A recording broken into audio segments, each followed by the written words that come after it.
Hello dear students. उम्मीद है कि आप बहुत अच्छे होंगे और क्लासेस को ठीक से अटेंड कर रहे होंगे सिंसियरली और नोट्स भी प्रिपेयर कर रहे होंगे। जैसे कि मैंने कहा था कि लास्ट टाइम वाली मिस्टेक्स दोबारा रिपीट नहीं करनी है। ठीक है, तो आज हम लोग एससी दुबे का जो फर्स्ट टॉपिक है इंडियन विलेज यानी कि भारतीय ग्राम, उसको पढ़ेंगे। ठीक है, और लास्ट क्लास में हमने एससी दुबे की लाइफ के बारे में और उनके कुछ इम्पोर्टेंट वर्क्स को देखा था। ठीक है, बहुत इम्पोर्टेंट वीडियो था वो, एग्ज़ाम के पर्सपेक्टिव से बहुत ही ज़्यादा इम्पोर्टेंट। कई बार क्या होता है, ये इंडियन थिंकर्स के जो लाइफ स्केच है और वर्क्स हैं, इनको स्टूडेंट्स इग्नोर कर देते हैं, सोचते हैं इसको पढ़ने की ज़रूरत नहीं है, हम सिर्फ थ्योरी पढ़ लेते हैं और उससे हो जाएगा काम। तो ऐसा नहीं है। ठीक है, बहुत इंपॉर्टेंट थिंकर थे, उनके बारे में डिस्कशन हो चुका है, आप उनका वीडियो देख सकते हो। ठीक है, डिस्क्रिप्शन में भी उसका मैं आपको लिंक प्रोवाइड कर दूँगी। आज हम लोग स्टार्ट कर रहे हैं इंडियन विलेज। ठीक है, इंडियन विलेज आपका आज फिनिश हो जाएगा, देन हम नेक्स्ट आपका जो टॉपिक है एससी दुबे का, फिर वो नेक्स्ट क्लास में डिस्कस करेंगे। ठीक है, तो आपको मैंने कल बताया था कि एससी दुबे जो अपना अध्ययन का उपागम इस्तेमाल करते हैं, अपनी जो स्टडी का अप्रोच यूज़ करते हैं, वो है फंक्शनलिस्ट अप्रोच या स्ट्रक्चरल फंक्शनलिस्ट अप्रोच। ठीक है, हिंदी में कहते हैं संरचनात्मक प्रकार्यात्मक दृष्टिकोण। जैसे फर्स्ट पॉइंट में आप देख सकते हो, संरचनात्मक प्रकार्यात्मक दृष्टिकोण analysed the rural system from structural functional point of view. तो मैंने कहा था structural functional point of view का मतलब क्या होता है, मैं बता दूंगी आपको। ठीक है, तो आज आपको मैं बताती हूँ। जैसे इस जो लोग ऐसा पर्सपेक्टिव इस्तेमाल करते हैं, तो स्ट्रक्चरल फंक्शनलिस्ट जो होते हैं वो मानते हैं कि सोसाइटी एक फ्रेम के अंदर है। ठीक है, मतलब सोसाइटी का एक पर्टिकुलर फ्रेम है। ठीक है, और उस फ्रेम के अंदर बहुत सारे उस सोसाइटी के पार्ट्स हैं, और सोसाइटी के हर एक पार्ट का अपना एक पर्टिकुलर काम होता है। समाज का हर एक अंग का उसका कुछ निश्चित प्रकार्य होता है, और वो अपना फंक्शन करते हैं, और उस उन हर एक पार्ट के फंक्शन करने की वजह से सोसाइटी बनी रहती है ना। सोसाइटी मेंटेन रहती है, और सोसाइटी में एक ऑर्डर मेंटेन रहता है, और एक कॉन्शियसनेस होती है। ठीक है, कंसेंसस बोलेंगे, एक आपसी सहमति होती है। ठीक है, तो जैसे आप बॉडी के पार्ट्स देखते हो, तो बॉडी का हर एक पार्ट, बॉडी का एक स्ट्रक्चर है आपकी बॉडी का, और हर एक पार्ट अपना काम करता है। और हर एक पार्ट अगर काम नहीं करेगा, कोई भी एक पार्ट काम नहीं करेगा, तो पूरी बॉडी पे असर होगा। ठीक है, इसीलिए अगर अपना सोचो, आपका हाथ काम करना बंद कर दे, आप अपने हाथ को ना चलाओ, ठीक है, तो हाथ भी खराब हो जाएगा और पूरी बॉडी पर भी उसका असर पड़ेगा। तो सेम यही स्ट्रक्चरल फंक्शनलिस्ट मानते हैं कि सोसाइटी की एक पर्टिकुलर बॉडी है, मतलब एक फ्रेम है उसका, और उस फ्रेम के बहुत सारे पार्ट्स हैं, और वो सारे पार्ट्स आपस में मिलजुल करके काम करते रहते हैं, फंक्शन करते रहते हैं। एक एक बॉडी का सॉरी एक स्ट्रक्चर का कोई पार्ट है, वो अगर चेंज होता है तो पूरी सोसाइटी उससे बदल जाती है। तो इस तरीके के कुछ पॉइंट ऑफ व्यूज़ होते हैं जो स्ट्रक्चरल फंक्शनलिस्ट होते हैं। ठीक है, तो हम देखते हैं अब इनका इंडियन विलेज।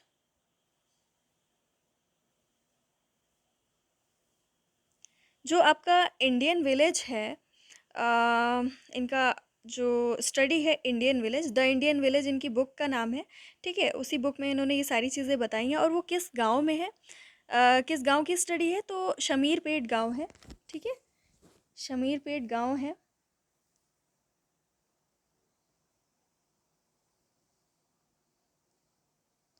और ये आंध्र प्रदेश के हैदराबाद में स्थित है, और तेलंगाना के क्षेत्र में आता है।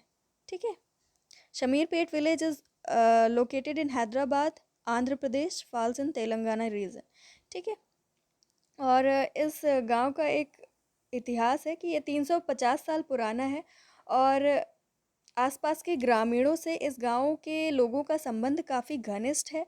जन्म, मृत्यु या विवाह या कोई भी अनुष्ठान होता है, तो उससे जब ऐसी चीज़ें होती हैं, तो शमीरपेट से जो जुड़े हुए गांव हैं, जो आपस में सटे हुए गांव हैं, वो लोग भी आपस में आकर के सहभाग करते हैं।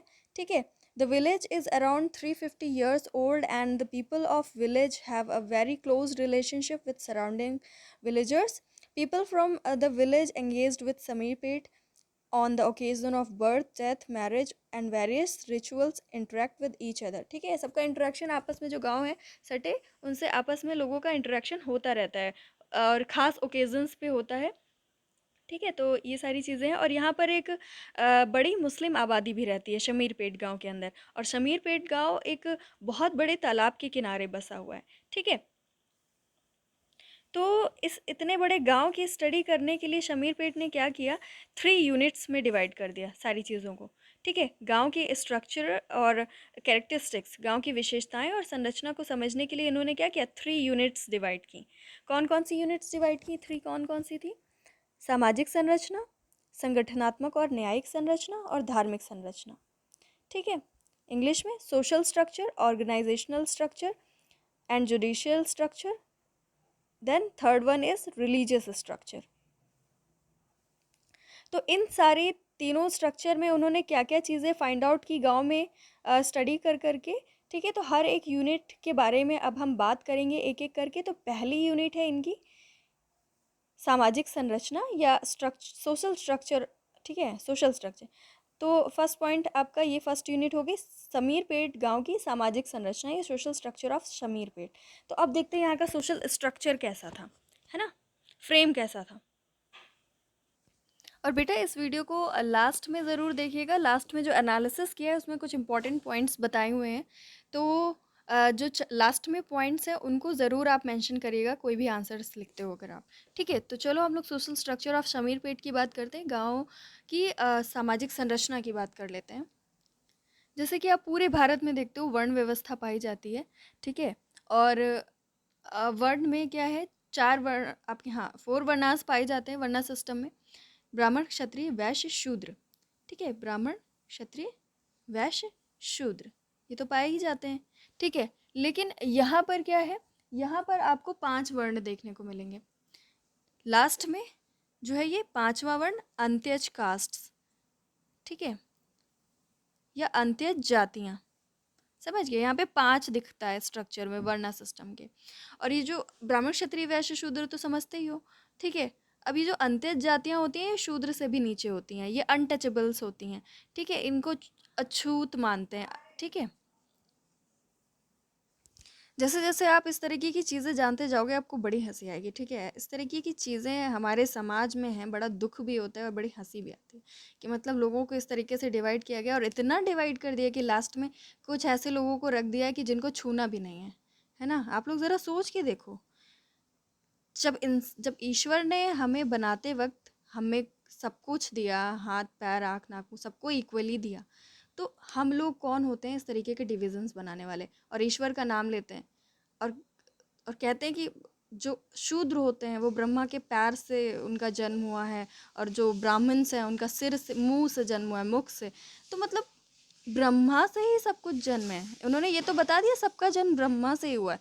तो मतलब क्या ब्रह्मा के पैर अपवित्र हैं, कि पैर से जो जन्म है वो अपवित्र लोग हैं, क्योंकि ब्रह्मा के फिर पैर भी अपवित्र होने चाहिए। आपके ईश्वर को तो पूरा पवित्र होना चाहिए ना। मतलब बड़ी हंसी आती है। चलो और देखते हैं क्या क्या है इस गाँव में। जातीय अंतर्विवाही समूह है, कास्ट्स एंडोगेमस ग्रुप्स, ये तो आज तक बना हुआ है, शहरों में भी बना हुआ है ना, तो बदलने का नाम ही नहीं ले रहा है। अभी मैंने न्यूज़पेपर में बड़ी हॉरर किलिंग पढ़ी कि फादर ने देखा कि मतलब अपने डॉटर को और उसके जो बॉयफ्रेंड था उसको किल कर दिया, पूरा उससे मार दिया, है ना, मतलब उसको काट दिया। तो मतलब इस तरीके से किलिंग हो रही है कि मतलब अदर कास्ट में कैसे आप इन्वॉल्व हो रहे हो। तो मतलब ये सारी चीज़ें बड़ा बुरा है अभी भी। तो यहाँ जो शमीरपेट गांव है, यहाँ पर क्या है, कास्ट एंडोगेमस ग्रुप, जातियाँ अंतर्विवाही समूह हैं, अपनी ही कास्ट के अंदर मतलब शादी करती हैं। ठीक है, फिर आगे क्या कहते हैं, S C Dube. Next point, भारतीय गांव की संरचना अत्यंत जटिल है। The structure of Indian village is extremely complex. अब इतना कॉम्प्लेक्स क्यों है वो आगे अभी आपको और बताएंगे तो समझ जाओगे। कहते हैं यहाँ पे एक तो जातियाँ हैं, ठीक है, और ऊपर से यहाँ पर आप देखोगे उन जातियों में भी बहुत खतरनाक तरीके से डिविजन्स है। वर्णा में तो देख लिया आपने, इतने सारे वर्णास थे, और उन वर्णास में भी बहुत सारी सब कास्ट हैं, उन्हीं में बहुत सारी कास्ट बनी हुई हैं। अब देखो इस गांव में सबसे ऊंची जातियां कौन मानी जाती हैं, मतलब ब्राह्मण्स तो होते ही हैं ऊंचे, बट उनसे भी ऊंची कुछ 5 जातियां रखी गई हैं कि वो तो मतलब ब्राह्मण्स में भी सबसे ऊंची हैं। उनका क्या क्या नाम है? एरकला, वड्डार, पिचकुंटला, माला और मदिका। इनको बोला जाता है पंच ब्रह्म, है ना। ये इतने पवित्र मानते हैं अपने आप को कि ये अदर ब्राह्मण्स, जो नॉर्मल ब्राह्मण्स हैं, उनके हाथ का बना हुआ भी खाना नहीं खाएंगे। और कोई भी ये क्या नहीं रखते हैं, जो पुरोहित होते हैं। ठीक है, अभी आप आगे देखोगे आप।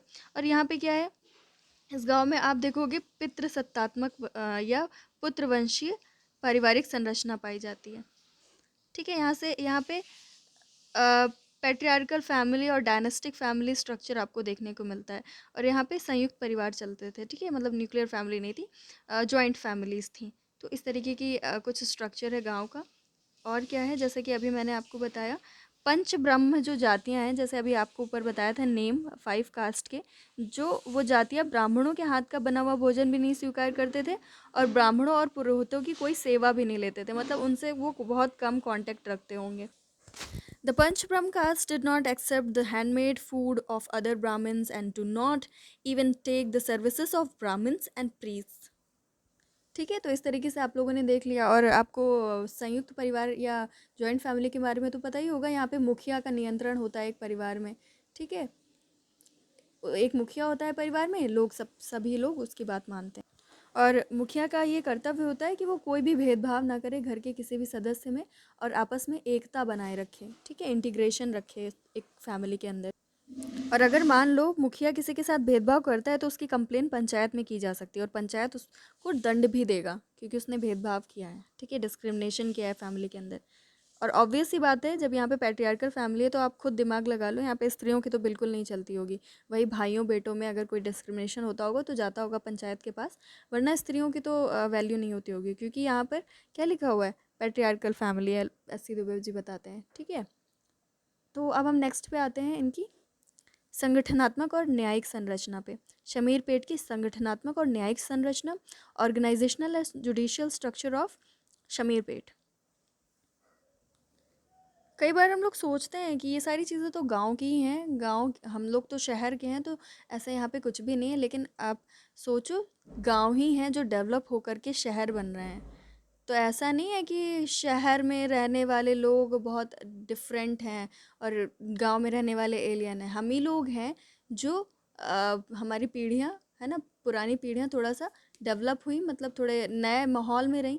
बट ज़रूरी नहीं है कि हम इन सब चीज़ों से बिल्कुल भी परे हों। इसीलिए क्या है, अभी भी जाति व्यवस्था है ना। और मोदी जी तो सवर्ण का आरक्षण लेके आ गए, मुझे तो समझ में नहीं आता, है ना।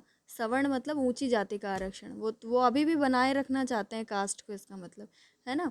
तो इस तरीके की चीज़ें हैं। अब देखो, ये इतनी पुरानी स्टडी है 1955 के आसपास की, तब उन्होंने ये सारी चीज़ें देखी थी और तब से चेंजेस, उन्होंने ये भी देखा कि चेंजेस हो रहे हैं। ऐसी चीज़ें पाई जाती हैं, बट बहुत सारे ऐसे लोग हैं जो इस चीज़ को चेंज कर रहे हैं धीरे धीरे, है ना। बट अभी भी देखो, 1955 की ये स्टडी है, आज भी आपको चेंज, उतना ड्रास्टिक चेंज नहीं दिखाई देता जितना होना चाहिए, है ना। चलो हम संगठन और न्याय की बात करते हैं अब, ऑर्गेनाइजेशन और जुडिशियल सिस्टम की बात करते हैं। ठीक है, वो स्ट्रक्चर कैसा था। तो यहाँ पर पंचायत थी, है ना। और गांव में मुखिया होता था। ठीक, सबसे ऊंचा पद गांव में किसका होता था? मुखिया का। ठीक है, उसको क्या बोलते थे? Deshmukh. The highest position in village is मुखिया, और जिसे हम बोलते थे देशमुख। और देखो, और भी क्या है, वंशानुगत पद है, मतलब एक मुखिया हुआ, उसका बेटा भी मुखिया बनेगा। ठीक है, कोई और मुखिया नहीं बनेगा। ये हेरिडेटरी पोस्ट है। ठीक है, पंचायत का आधारभूत कार्य क्या है? बेसिक वर्क क्या है उसका? बेसिक फंक्शन, कि यहाँ पे ग्रामीणों में संगठन बनाए रखना, है ना, कि मतलब आपस में लड़ाई झगड़ा ना हो, दंगे ना हो, तो ये सारे संगठन को बनाए रखना, लोगों में एकता हो, है ना। एकता का मतलब क्या है? संगठन का मतलब क्या है? गांव में कोई भी विद्रोह नहीं होना चाहिए, व्यवस्था जैसी चल रही है वैसी ही चलनी चाहिए। मान लो जाति के किसी एक सदस्य ने बोला शूद्र ने कि हमारे ऊपर बहुत अत्याचार हो रहा है, मैं नहीं सह सकता और मैं अपनी कास्ट बदल दूंगा, ऐसी कुछ भी बात करेगा, सोचो। तो वो अगर ऐसा बोलता है तो क्या होगा, उसको पनिश किया जाएगा, है ना? और किसी तरीके से, बड़े अच्छे तरीके से संगठन नहीं बनाया जाएगा। गाँव के लोग, गाँव में आप लोग क्या देखते हो पुराने गाँव में? दमनकारी कानून, है ना? इमाइल दरखाइम ने बताया था, रिप्रेसिव लॉज, ऐसे दंड दो कि उनकी आने वाली 10 पीढ़ियाँ याद रखें, है ना? इस तरीके की चीज़ें। तो यही काम था, पंचायत का आधारभूत कार्य था ये चीज़, है ना, कि संगठन बनाए रखे पंचायत का। The basic function of panchayat is to maintain rural organisation, ठीक है? और देखते हैं क्या है। गांव के विकास से संबंधित योजनाएं बनाना तथा सरकारी सहायता का उपयोग करने के कार्य में भी करने के कार्य भी पंचायत के माध्यम से ही होते थे। Preparation of schemes related to the development of village and the use of government assistance are also done through panchayat, ठीक है? समझ गए? पंचायत का सारा काम यही लोग करते थे, गांव का विकास करने के नाम पे भी सारी योजनाएं यही बनाते थे। सोचो, अगर गांव के ही लोग, जो वहाँ की जिनकी चलती है वो ही लोग गांव के डेवलपमेंट के बारे में सोचेंगे, तो सोचो वो किस तरीके का डेवलपमेंट करेंगे। जब इस तरीके से वो न्याय कर रहे हैं, इस तरीके से वो संगठन बना करके रख रहे हैं, गांव में एकता बना करके रख रहे हैं, तो सोचो पैट्रियार्कल फैमिली है यहाँ पे, तो स्त्रियों को ही आगे आने देंगे? यही अगर सब कुछ करेंगे तो स्त्रियों को तो इनकी नज़रों में वैसे भी कोई वैल्यू नहीं है। स्त्रियों को आने देंगे, लोअर कास्ट को आने देंगे? नहीं आने देंगे। तो यही सारी चीज़ें, ठीक है? इसके अलावा यहाँ की पंचायत की क्या खासियत है कि यहाँ की पंचायत में सारे धर्मों के एक एक लोग आएंगे, ठीक है? सभी लोग इसमें इन्वॉल्व्ड होते थे। सारे धर्मों के, सारे जातियों के, सारे उपजातियों के सारे मेंबर्स एक एक होते थे। और ये लोग क्या करते थे, जैसे मान लो कोई मुस्लिम रिलीजन का है एक इसमें, तो अगर मान लो सोसाइटी में कोई मुस्लिम्स में कोई प्रॉब्लम हो गई तो वो मुस्लिम्स की तरफ से अपनी बात रखेगा, ठीक है? ब्राह्मण्स की तरफ से कोई बात हो गई तो वहाँ का जो प्रतिनिधि है, वहाँ का जो रिप्रेजेंटेटिव है, वो अपनी बात रखेगा। तो मतलब पंचायत में आपको हर एक तरफ से आपको एक एक रिप्रेजेंटेटिव देखने को मिलते थे, ठीक है?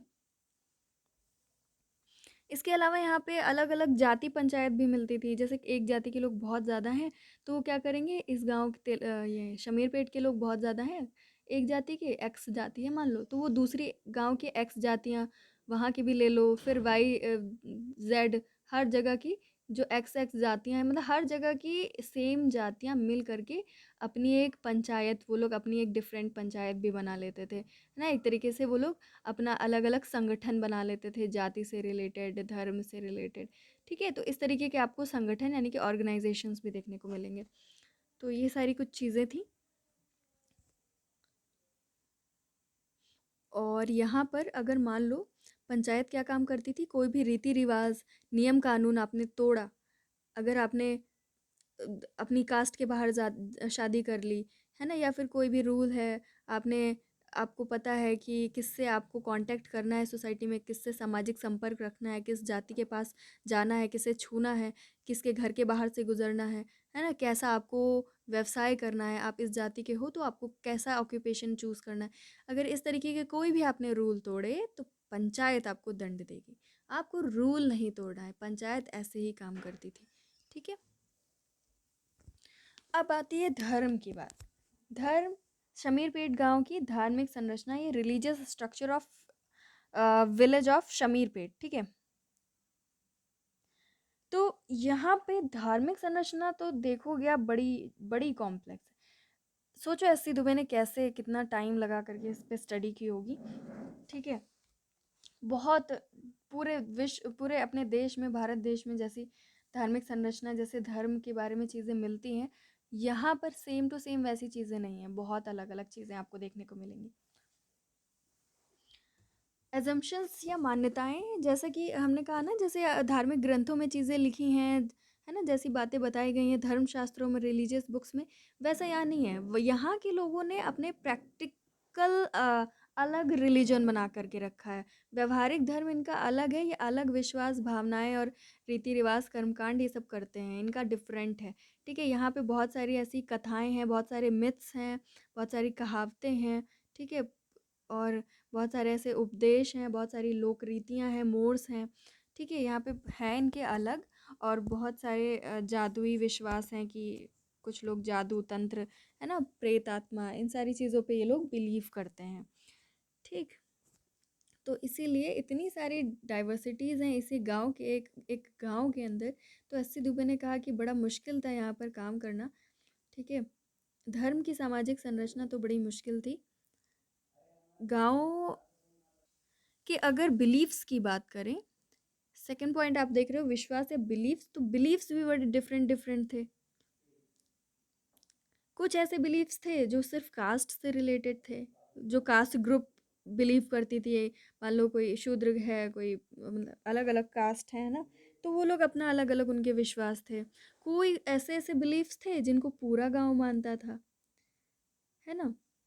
और कुछ ऐसे ट्रेडिशंस, रिलीजियस बिलीफ्स, ऐसी चीज़ें थी, बिलीफ्स थे जो कि सिर्फ और सिर्फ एक परिवार या एक वंश के अंदर ही चलते थे, कि वही परिवार ही के लोग उस चीज़ पे बिलीव करते थे। ठीक है, और यहाँ पर संस्कारों को बहुत माना जाता है। हिंदू धर्म में आपने 16 संस्कार पढ़े हैं ना, तो उन संस्कारों को बहुत ज़्यादा फॉलो किया जाता था, और उनके उससे रिलेटेड जो त्यौहार है उनको मनाना बहुत कंपलसरी माना जाता था। और मेनली ये एक हिंदू गांव है, लेकिन यहाँ पर सुन्नी जो मुसलमान हैं, शिया सुन्नी आपने मुस्लिम्स में सुना होगा, तो सुन्नी मुसलमान जो हैं वो, उनकी संख्या इस गांव में बहुत ज़्यादा है। ठीक है, तो इसलिए अस्सी दुबे कहते हैं कि यहाँ पे हिंदुओं के साथ साथ आपको मुस्लिम्स के भी धार्मिक विश्वासों को समझना बहुत ज़रूरी है, तभी इस गांव के बारे में आप पूरी तरीके से समझ सकते हो। अब अगर इसके ट्रेडिशंस की बात करें, ट्रेडिशंस अगर हम की बात कर रहे हैं, तो ये गाँव है, तो गाँव में लिटिल ट्रेडिशंस ही आपको मिलेंगे। ठीक है, गाँव हमेशा लघु परंपराओं से संबंधित होता है। इन्होंने कहा कि यहाँ पे जो धार्मिक विश्वास है हिंदू और मुस्लिम्स के, दोनों डिफरेंट डिफरेंट हैं, लेकिन फिर भी दोनों ने एक दूसरे को प्रभावित किया है। मतलब हिंदू लोग मुसलमानों के भी, मुस्लिम्स के भी धार्मिक विश्वासों को मानते थे, और मुस्लिम्स हिंदू के भी धार्मिक विश्वासों को मानते थे। ठीक है, दोनों लोग एक साथ रह रहे थे, दोनों का एक दूसरे पे इम्पैक्ट पड़ा था। ठीक है, और कहते हैं कि बहुत सारे ऐसे मुस्लिम्स थे जो पहले हिंदू हुआ करते थे, हिंदू थे और फिर वो उन्होंने कन्वर्ट कर लिया अपने आप को मुस्लिम में। ठीक है, ये भी चीज़ें वहाँ पे देखने को मिली। ठीक, और यहाँ पर जो मुस्लिम्स थे वो बहुत सारी आत्माओं में और भूत प्रेतों में विश्वास बहुत ज़्यादा करते थे, और तावीज़ वगैरह, है ना, इन इन सारी चीज़ों को करते थे। और हिंदुओं में अगर हम देखें तो वहाँ पे बिलीफ क्या था, वहाँ पे हैज़ा, चेचक और बहुत सारी महामारियों से बचने के लिए उन लोगों ने बहुत सारी लोकल देवी देवता बना लिए थे, स्थानीय देवी देवता, है ना। और हम देखेंगे कि गांव में शिव, हनुमान, राम मंदिर ये सब हैं, है ना, ये लोग भी हैं। मतलब जो पूरे भारत में माने जाते हैं, शिव, हनुमान, राम, है ना, ये इन सब के भी मंदिर हैं। और लेकिन वहाँ पर कुछ स्थानीय मान्यताओं के हिसाब से भी देवता, देवी देवता माने गए। जैसे कि आप देख रहे हो कि यहाँ पे लिखा हुआ है पोचम्मा, मृत्यालम्मा, बालम्मा, महाकालम्मा, दुर्गम्मा, मौसम्मा, ये सारे इतने सारे देवियों के, देवताओं के नाम है। ये सब महामारियों से रिलेटेड है ना। कहते थे कि अगर इन सब की पूजा पाठ करते रहेंगे तो ये सब हम पे अपनी कृपा बना करके रखेंगे। जैसे कि पोचम्मा है, ये हमें चेचक से बचा करके रखेंगे, अगर ये क्रोधित हो गई तो गांव में चेचक फैल जाएगा। मृत्यालम्मा जो है वो छोटी चेचक के लिए इनकी पूजा की जाती थी, जैसे खसरा कहते हैं, है ना, छोटी चेचक। पॉक्स, चिकन पॉक्स आपने सुना होगा। ठीक है, और बालम्मा क्या करती थी, स्त्रियों को फर्टाइल बनाती थी। ठीक है, उर्वरता बढ़ाती थी, बांझपन को दूर करती थी, है ना, ये क्रोधित हो गई तो स्त्रियां बांझ हो जाएंगी। महाकालम्मा वो देवी हैं जो हैजे से रक्षा करती थी, हैजा, है ना। जितने भी अब हिंदी इंग्लिश मीडियम वाले हैं वो ये वर्ड्स अपना डिक्शनरी में ढूंढ लें, इंग्लिश में गूगल ट्रांसलेशन ढूंढ लें। दुर्गाम्मा जो होता है, दुर्गाम्मा की उपासना भाग्य वृद्धि के लिए की जाती थी। इससे क्या होगा, भाग्य में वृद्धि होगी, कल्याण होगा गांव का। ठीक है, तो ये हो गई दुर्गा अम्मा। फिर मौसा वाली अम्मा कौन सी है, मौसम्मा। मौसम्मा क्या करती थी, गांव की सीमा की रक्षा करती थी, है ना, गांव की जो सीमा है उसकी रक्षा करती थी। तो इस तरीके से आप देख रहे हो भूत प्रेत और तावीज़, गंडक, ये सब और आत्माएं, ये सब मुस्लिम्स ज़्यादा इसमें बिलीव करते थे। ठीक है, और बहुत सारे अलग-अलग फेस्टिवल्स भी मनाए जाते थे हिंदुओं के और मुस्लिम्स के, इन सब के ये बहुत सारे फेस्टिवल्स भी थे यहाँ पे। और 3 तरीके के फेस्टिवल्स डिवाइड किए हैं एससी दुबे ने गाँव को लेकर के। उन्होंने कहा 3 फेस्टिवल्स होते हैं, एक हिंदू त्योहार, एक मुस्लिम त्योहार, एक गाँव त्योहार। मतलब एक तो हिंदू जो मनाते थे, दूसरा मुस्लिम्स जो मनाते थे, दूसरा जो पूरा गाँव मनाता था। है ना? समझिए कितना वैसे क्वाइट इंटरेस्टिंग, वेरी, कितनी ज़्यादा वर्सेटैलिटी है यहाँ पे। कुछ और चीज़ों की अगर हम बात करें, यही सारी चीज़ें थी। यहाँ पे पवित्रता और अपवित्रता बहुत माना जाता था कि अपवित्रता को दूर करने के लिए आप कुछ पूजा करो, अशुभ शक्तियों से बचो, है ना? ये सारी मान्यताएं थी, जैसे कि लुइस ड्यूमा ने भी बताया है, प्योरिटी एंड इम्प्योरिटी, है ना? तो यहाँ पर भी पवित्रता, अपवित्रता, शुभ शक्तियाँ, अशुभ शक्तियाँ, बहुत ज़्यादा इनका प्रचलन था। इसके अलावा आप ये पुरुडू संस्कार देख रहे हो, लिखा हुआ है। ये सब भी बहुत सारे संस्कार, मैंने कहा ना ये संस्कार प्रधान गाँव है। यहाँ पे संस्कारों को मानना बहुत अच्छा माना जाता है। यहाँ पे लोग मानते हैं, जैसे बच्चा अगर पैदा हुआ है तो जन्म हुआ उसका तीसरे और पाँचवें दिन घर अपवित्र, मतलब इनका मानना है बच्चा पैदा हुआ घर में और घर अपवित्र हो गया। अब क्या करो, बच्चे के पैदा होने के तीसरे और पाँचवें दिन आप अपवित्रता को दूर करने के लिए ये वाला संस्कार करो, पुरुडू। ठीक है, ये संस्कार करना है भाई। ठीक, फिर जन्म के 21वें दिन आप क्या करो, उसका नाम रखो। जन्म हो जाए उसके बाद 21st डे आप उसका नामकरण संस्कार करो। फिर क्या करो, फिर बाद में आप उसका मुंडन करो। ठीक है, और भी बहुत सारे इस तरीके के संस्कार करो। ठीक है, और मुसलमानों में वहाँ क्या चलता था, मुस्लिम्स में खतना, बिस्मिल्लाह संस्कार। ठीक है, खतना हो गया, बिस्मिल्लाह संस्कार हो गया, ये सब बचपन में किया जाता था। और जब युवा हो जाता था बच्चा, यूथ हो जाता था, तो क्या किया जाता था, हिंदू और मुस्लिम्स में एक मतलब सामान्य विशेषता थी कि मतलब ये दोनों सेम, दोनों रिलीजन में होता था। जैसे यूथ हुए तो लड़का नहीं, लड़की जब पहली बार उसके पीरियड्स होते थे तो उससे रिलेटेड बहुत सारे धार्मिक संस्कार किए जाते थे। ठीक है, मुस्लिम्स में अगर लड़की पहली बार उसको पीरियड आए हैं तो 7 से 11 दिन तक उसको अपने संबंधियों से अलग रहना पड़ेगा, अपने रिलेटिव से अलग रहना पड़ेगा 7 से 11 दिन तक, है ना? फिर जब ये टाइम पीरियड बीत गया तो उसको नए कपड़े दिए जाते थे, है ना? सभी हिंदू और मुस्लिम परिवारों की लड़कियों के नाक और कान छेदने के संस्कार थे। तो ये सारी चीज़ें हैं, गांव में इस तरीके की चीज़ें पाई गई। और उन्होंने कहा कि अगर गांव में बार बार बीमारी आ रही है, कोई प्रॉब्लम आ रही है बार बार गांव में, तो लोग कहते थे ज़रूर ये कोई देवी देवता कोई परेशान रुष्ट हो गए हैं, रूठ गए हैं, तो उसकी उसी उन्हीं का प्रकोप है, ये दैवीय शक्ति है जो हमें परेशान कर रही है ना, सुना होगा आपने। और इसी वजह से वो लोग क्या करते थे, बहुत सारी पूजा पाठ करते थे, बहुत सारे भूत मानते थे, बहुत सारे टोने टोटके करते थे, और बहुत सारी चीज़ें इस तरीके की करते थे, है ना? मतलब ईश्वर ना परेशान ना नाराज़ हो हमसे किसी भी तरीके से। और अगर टोना टोटका करवाना है तो ओझा के पास जाते थे, है ना? कोई भी जादुई अगर क्रिया करवाते थे तो वो लोग उसको बहुत सीक्रेट रखते थे, है ना? जादुई क्रियाओं को बहुत गोपनीय रखा जाता था। और ग्रह नक्षत्र का प्रभाव माना जाता था, जैसे अभी भी बोला जाता है कि तुम्हारे ग्रह खराब चल रहा है, नक्षत्र खराब चल रहा है तुम्हारे, है ना? तो व्रत, उसके लिए पूजा पाठ व्रत रखो। और पूर्वज जो देवी देवता हैं उन वो अगर अप्रसन्न हो गए, है ना, तो उनके लिए भी काम करो, प्रायश्चित करो, और भोज दो, गाँव को खाना खिलाओ उसके लिए।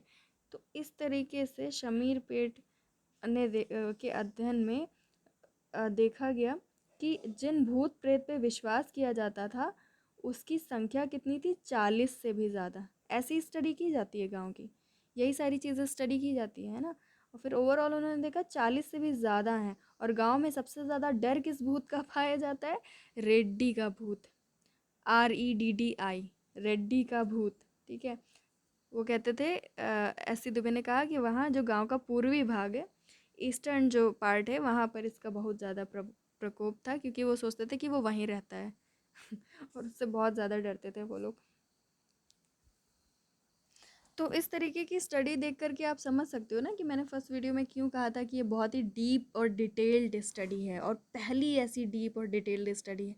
आज तक शायद ही ऐसी कोई डीप और डिटेल्ड किसी गांव की स्टडी की हो किसी ने, और इतने वेल स्ट्रक्चर्ड मैनर में, है ना। बिल्कुल भी कंफ्यूजन क्रिएट नहीं हो रही है कि किसी में क्या घुसा दिया, ऐसा कुछ नहीं। बिल्कुल डिवीज़न करके उन्होंने हर एक डिवीज़न का अपना अलग अलग चीज़ बताया। इसीलिए इनकी ये बुक, इनकी ये स्टडी आने वाले जो अगले 20 साल तक के जो रिसर्चर्स थे उनको बहुत ज़्यादा हेल्पफुल रही, और आज भी हेल्पफुल है। ठीक है, तो यही इम्पोर्टेंट पॉइंट्स हैं, है ना, कि मतलब ये बहुत ही ज़्यादा इनकी इम्पॉर्टेंट बुक्स है, जो बुक है जो, है ना, बहुत ज़्यादा फेमस हुई, और देश में ही नहीं विदेश में भी इसकी बहुत चर्चा रही। तो यही सारी कुछ चीज़ें, फर्स्ट पार्ट भी आप लोग देख लीजिएगा, ठीक है, अगर नहीं देखा है तो।